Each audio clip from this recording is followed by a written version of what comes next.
more clear.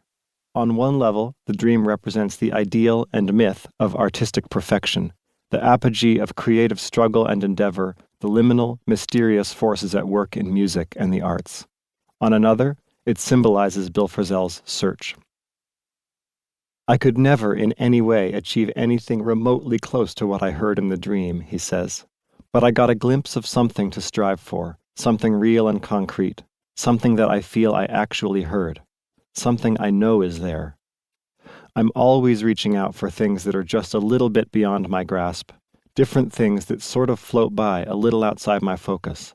Sometimes I reach out and they disappear, but that's what keeps me going, every day, every time I play. Frisell says he has experienced the sound, fleetingly, when playing in concert. There have been a few moments, just for a split second, when things have really lifted off, when I've just totally lost who's playing what, and I've had a tiny flash or reflection of that sound. I've barely seen it. It's like I'm on a high-speed train, but it's pretty awesome to even think that it might be there, to be reminded that maybe there's a way to get to all this stuff. Maybe that's what the beam or rod of sound means. It's about paying more attention, right? About staying clear, and making sure you somehow stay on target. It's about there being no reason why music can't be all together in one place. It may seem fanciful, romantic even, to allude to the power of such a dream world in the music of Bill Frisell. Yet he is not the first musician to have experienced such a striking epiphany. The inimitable jazz original Rahsaan Roland Kirk said that the extraordinary innovation of playing more than one horn at the same time came directly from a dream.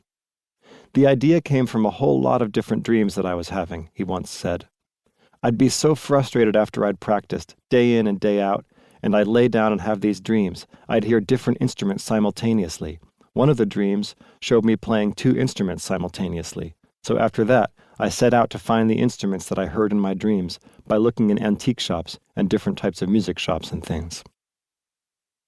From Paul McCartney to Keith Richards, Johnny Cash to Jimi Hendrix, Wagner to Ravel, Stravinsky and Berlioz, countless musicians and composers have said songs and compositions have come partially or fully formed to them in dreams. Jazz pianist Dave Brubeck even claimed to have found religion through a reverie of music. After hearing in a dream an entire composition and orchestration of the prayer Our Father for a mass he had been commissioned to write, he was reportedly so moved by the revelation that he joined the Catholic Church. The influence of Frisell's dream continues to resonate. He has written compositions with oniric titles such as Like Dreamers Do, Dream On, and Shudder, Dream. Then there are the albums Beautiful Dreamers, which includes a gently oblique version of Stephen Foster's 1864 parlor song Beautiful Dreamer, and Blues Dream, a suite of songs that stretches and expands across many American musical forms, and is widely considered to be one of his finest works. Beautiful Dreamers also became the name of one of Frisell's most consistently creative groups, a trio with Eyvind Kang on viola and Rudy Royston on drums. Those who've worked closely with Frisell recognize the dream and the search as being important and revealing.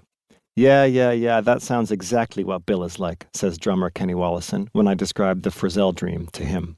Because he has these ears that just capture everything. I mean, it's amazing, man. Crazy. It's all going into his brain, and it makes me realize that there's a lot more going on than what I'm hearing. Eyvind Kang sees the dream as a kind of enlightenment. A dream like that is not just another wild dream. It represents a polarity, a dialectic with the practical side of Bill's world, all the extreme traveling and the brutal stuff to do with the making of gigs, he says. That dream and other things have hinted to me over the years that from time to time he's kind of operating on a sublime and visionary level. Cartoonist and animator Jim Woodring, who has illustrated 2 of Frisell's album covers, also takes a knowingly mystical line on the Frisell dream. It's about something transcendental he can't remember, but that he knows is there. He's been to the mountain. He's heard it.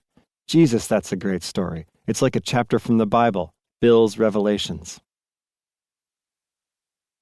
The abiding impact of Frisell's dream is at the heart of his singular vision and exploratory drive, forces that over a period of 45 years, 41 albums as leader, appearances on more than 300 recordings, and innumerable tours and live performances have established him as one of the most important